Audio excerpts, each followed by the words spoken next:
নমস্কাৰ বন্ধু বান্ধৱীসকল, মোৰ এটা নতুন ভিডিঅ'ৰ সৈতে তোমালোক সকলোকে ফেচবুকৰ নীলকণ্ঠ পেজটোলৈ আৰু ইউটিউবৰ A05 নৱজ্যোতিবৰা চেনেললৈ স্বাগতম জনাইছোঁ।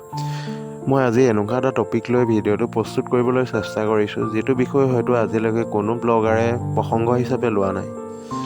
আমি দৈনন্দিন জীৱনত ব্যৱহাৰ কৰি থকা এই মোবাইল ফোনটোৱে আমি নজনাকৈয়ে এক ভাবিব নোৱাৰা ক্ষতি সাধন কৰি আছে। কিয়নো আমি এই ব্যৱহাৰ কৰি থকা মোবাইল ফোনটোৱে কিছুমান এনেকুৱা ৰেডিয়েশ্যনৰ সৃষ্টি কৰে, যিবোৰে আমাৰ ব্ৰেইনত চাপ বৃদ্ধি কৰে আৰু ফলত মানসিক ভাৰসাম্য হেৰুৱাই পেলোৱাৰ চান্স থাকে। আজি তোমালোকক মই এনেকুৱা এটা চিক্ৰেট কোড ক'ম, যিটো কোডে তোমালোকে নিজেই সজাগ হোৱাৰ লগতে আন দহজনকো সজাগ কৰি দিয়াৰ সুবিধা কৰি দিব পাৰিবা।